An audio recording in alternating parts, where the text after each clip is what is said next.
Tushda hayvon bozorini ko'rish.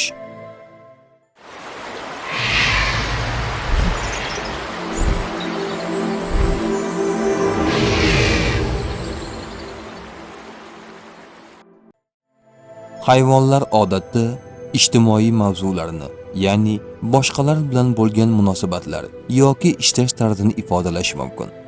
Hayvon bozori o'zingizni boshqa odamlar orasida qanday his qilayotganingizni yoki jamoangizdagi o'zgarishlarni ko'rsatishi mumkin.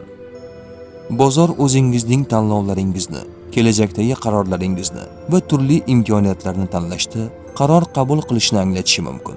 Hayvonlar esa sizning his-tuyg'ularingizni, istaklaringizga asoslangan qaror qabul qilish mumkinligini bildiradi.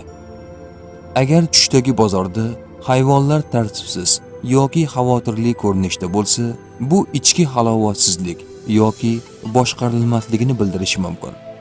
Agar bozor tinch va tizimli bo'lsa, bu kelajakda ijobiy o'zgarishlar kutish bilan bog'liq bo'lishi mumkin. Tush ta'biri bashorat emas, barcha narsani bilguvchi yagona zot Allohdir. Ko'rgan tushlaringiz ta'birini bilmoqchimisiz? Unda kanalimizga obuna bo'ling.